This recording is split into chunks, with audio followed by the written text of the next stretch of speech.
Hello friends, तो आज हम बात करेंगे मार्वल मल्टीवर्स सागा के बिग विलन डॉक्टर डूम के ओरिजिन के पार्ट 2 के बारे में। तो पार्ट 1 में हमने देखा था कि किस इंसिडेंट ने विक्टर के मन में लोगों के प्रति नफरत जगाई, विक्टर ने ब्लैक मैजिक कैसे सीखा, किस तरह उसने ब्लैक मैजिक और साइंस के कॉम्बिनेशन का यूज करके तहलका मचाया, फिर उसके यूएसए में पढ़ाई और रिसर्च, और फिर मेफिस्टो की मार। डॉक्टर डूम के ओरिजिन स्टोरी का पार्ट 1 देखने के लिए आप स्क्रीन पे दिख रहे इस वीडियो को देख सकते हैं। आपको लिंक वीडियो के डिस्क्रिप्शन में मिल जाएगा। तो मेफिस्टो वाले इंसिडेंट के बाद विक्टर यूएसए से चला जाता है और कई दिनों तक बस घूमता रहता है। पर रात में वो जब भी सोता है तो मेफिस्टो उसके सपनों में आके उसे टॉर्चर करता है। फिर एक दिन उसे उसकी बचपन की दोस्त वेलेरिया मिलती है। विक्टर उसे अपनी सारी बातें बताता है। फिर वेलेरिया भी उससे लाटवेरिया की कहानी बताती है कि बैरोन उसे हर जगह ढूंढ रहा है। अब कुछ दिन विक्टर अपनी ज़िंदगी वेलेरिया के साथ बिताता है। वेलेरिया के साथ रहते हुए उसे मेफिस्टो की भी सपने आने बंद हो जाते हैं। पर एक दिन जब वो दोनों घूम रहे होते हैं तभी एक भिखारी वेलेरिया को फूल देता है। विक्टर उसे अपनी औकात में रहने के लिए बोलता है। तभी वहाँ कुछ सिपाही आ जाते हैं और वेलेरिया को पकड़ लेते हैं और विक्टर को अपने साथ चलने के लिए बोलते हैं। वो एक्चुअली में बैरोन के आदमी रहते हैं। तभी भिखारी का दिया हुआ फूल अपना काम शुरू करता है। वो पहले वेलेरिया को प्रोटेक्ट करता है, फिर सभी सिपाही को मार देता है। वो फूल एक मैजिकल फूल रहता है, पर उसी दौरान उस भिखारी को भी गोली लग जाती है। तब वो विक्टर से बोलता है कि वो कोई भिखारी नहीं है, वो तो विक्टर का बहुत बड़ा फ़ैन है। फिर वो विक्टर को तिब्बत के मिस्टिकल आर्ट वाले जगह के बारे में बताता है और उसे वहाँ जाने के लिए बोलता है। उसकी बात सुनकर विक्टर मोटिवेट हो जाता है और तिब्बत की तरफ जाने लगता है। पर वेलेरिया को छोड़कर जाते वक्त उसे ख्याल आता है कि एक ना एक दिन उसे लाटवेरिया जाना ही पड़ेगा अपने पेरेंट्स और ट्राइब वालों का बदला लेने के लिए। ये सोचते हुए वो बर्फीले पहाड़ों के रास्ते जाने लगता है। पर वेलेरिया से दूर होने के कारण उसे वापस से मेफिस्टो के सपने आने शुरू हो जाते हैं। और तो और उसे रास्ते में एक येटी मिलता है। विक्टर उससे फाइट करता है, पर येटी भी उससे अच्छी खासी टक्कर देता है। लेकिन फिर फाइनली विक्टर येटी को हरा देता है और तो और विक्टर उसे खाने भी लगता है। अब वो फिर से आगे बढ़ता है, पर कुछ दूर चलने के बाद वो थक के वहीं पहाड़ों में गिर जाता है और बेहोश हो जाता है, जिसे बाद में रेस्क्यू करते हैं वहाँ के मॉन्क्स। फिर एक हफ्ते के बाद जब उसे होश आता है तो वो पाता है कि वो उस जगह पहुँच चुका है जहाँ उसकी मंजिल थी। उसके बाद वो उस जगह पे मिस्टिक आर्ट सीखता है। वो पाता है कि यहाँ के मॉन्क्स कई सदियों से मैजिक और साइंस के कॉम्बिनेशन का यूज करते आ रहे हैं। विक्टर वहाँ पे उन मॉन्क्स के बड़े बड़े मशीनरी को देखता है और उसे पता चलता है कि दुनिया में कुछ भी इम्पॉसिबल नहीं है। वो फिर से कुछ सालों तक फुल डेडिकेशन के साथ मिस्टिक आर्ट सीखता है और खुद को इस लेवल तक बिल्ड कर लेता है कि वहाँ के मॉन्क्स उसे अपना गुरु मानने लग जाते हैं। अब इतने सालों तक दुनिया से दूर रहने के कारण और मिस्टिक आर्ट्स में मास्टरी करने के बाद उसे फील होने लगता है कि दुनिया में जो भी इंसान है वो सब के सब बेकार हैं, वो सिर्फ अपनी जनसंख्या बढ़ा रहे हैं। उसके अलावा उसने उस जगह पे एक ऐसा सिस्टम बना लिया था जिससे वो हर जगह के न्यूज़ को एक साथ देख सकता था।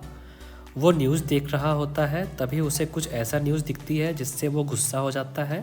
एक तो ये कि बैरोन अभी भी लाटवेरिया का राजा बना हुआ है, और दूसरा ये कि रीड रिचर्ड्स स्पेस में अपनी नई उड़ान भरने वाला है, जिसे सभी दुनिया का सबसे स्मार्टेस्ट इंसान समझने लगे हैं। विक्टर इन दोनों न्यूज़ को देखकर आग बबूला हो जाता है। वो रीड से नफरत करना स्टार्ट कर देता है। वो ये सोच लेता है कि रीड उसकी रिसर्च को चुरा कर आगे बढ़ रहा है और उसका सारा फेम खुद ले जा रहा है। और तो और वो ये सोच लेता है कि ज़रूर रीड ने ही उसके डिवाइस से छेड़छाड़ की होगी, इसलिए वो ब्लास्ट हुआ और उसका चेहरा जल गया। वो न्यूज़ में देखता है कि लोग रीड को डॉक्टर रीड रिचर्ड्स कहकर बुला रहे हैं। उस बात से गुस्सा होकर वो डिसाइड करता है और सभी को उसे डॉक्टर डूम कहकर बुलाने के लिए बोलता है, और यहीं से वो विक्टर वॉन डूम के जगह डॉक्टर डूम के नाम से फेमस होने लगता है। अब इधर धीरे धीरे मेफिस्टो उसके सपनों पे हावी होते जा रहा था और उसे बार बार फील करा रहा था कि वो चाहे कितनी भी कोशिश कर ले पर रहेगा तो वो एक इंसान ही।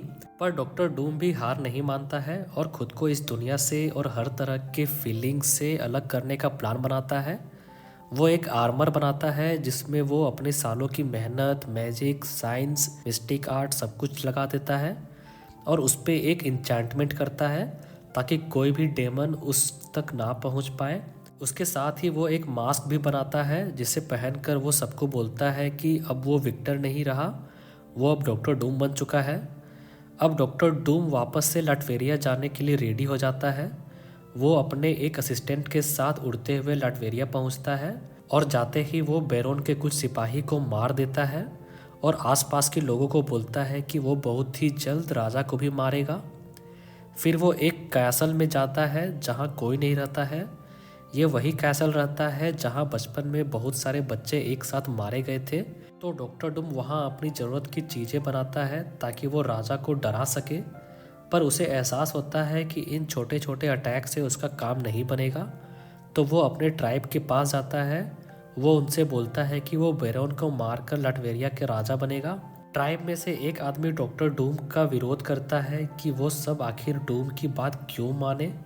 तो उसकी बात से गुस्सा होकर वो उस आदमी को वहीं पे जान से मार देता है। अब ये बात पूरे लाटवेरिया में आग की तरह फैलती है कि डॉक्टर डूम कितना खतरनाक है।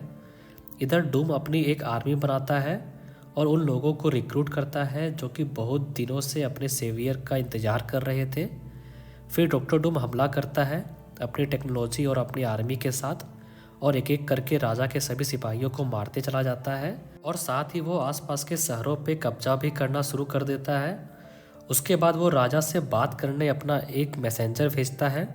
राजा पहले तो उस मैसेंजर को मारता है, फिर वो डॉक्टर डूम से बात करता है। डूम उससे बोलता है कि वो उसे एक आखिरी मौका दे रहा है सरेंडर करने के लिए, पर राजा उसकी बात नहीं मानता है। तो डूम सभी लोगों को बोलता है कि राजा उसके शांति डील के प्रस्ताव को ठुकरा चुका है। फिर स्टार्ट होती है विक्टर की अभी तक की सबसे बड़ी फाइट। वो हर तरफ से अटैक करता है और बहुत सारे सिपाहियों को मार देता है और जो बच गए थे उन्हें बंदी बना लेता है। वो उन बंदी बने सिपाहियों को भी अपने साइड कर लेता है। उसकी आर्मी इतनी बड़ी बन जाती है कि राजा उसके आर्मी को देखकर डर जाता है। अगले दिन डॉक्टर डूम की आर्मी राजा की आर्मी के सामने खड़ी होती है, पर कोई भी किसी पे हमला नहीं करता है। फिर डॉक्टर डूम आगे बढ़ता है। राजा की आर्मी डॉक्टर डूम के लिए जगह बनाते चले जाते हैं क्योंकि वो सब ऑलरेडी डॉक्टर डूम को अपना राजा मान चुके थे। फिर डॉक्टर डूम अंदर जाता है और पूछता है कि तुम्हारा राजा कहाँ है। तो वो बोलते हैं कि राजा डर से भागने की तैयारी में है। तो डॉक्टर डूम उड़कर महल की चोटी पे चला जाता है। वहाँ राजा पहले से ही छुपा रहता है। राजा डूम पे हमला करने की कोशिश करता है, पर तभी डॉक्टर डूम उसे वहीं पे सबके सामने उसका गला दबा के मार देता है। फिर वो राजा का क्लॉक उतार के खुद पहन लेता है और इसी के साथ उसका सूट भी कंप्लीट हो जाता है। तो अपने माता पिता के कातिल बैरोन को मारकर उसका एक मकसद तो पूरा हो जाता है, पर उसके सामने अभी भी बहुत सारे प्लान्स बाकी रहते हैं जिसके बारे में हम फिर कभी डिटेल में बात करेंगे। उसके बाद वो लाटवेरिया का राजा बन जाता है और लाटवेरिया को डेवलप करता है और फिर स्टार्ट होता है डॉक्टर डूम का लाटवेरिया ही नहीं बल्कि पूरी दुनिया, यहाँ तक कि पूरे मल्टीवर्स में विलन बनने का सफ़र। तो ये थी डॉक्टर डूम के ओरिजिन की कंप्लीट स्टोरी। इसी के साथ वीडियो को यहीं पे कंक्लूड करते हैं। अगर आपको मेरी ये वीडियो अच्छी लगी तो वीडियो को लाइक कर दीजिए और ऐसे ही और भी वीडियोस को देखने के लिए चैनल को सब्सक्राइब कर दीजिए। तब तक के लिए धन्यवाद।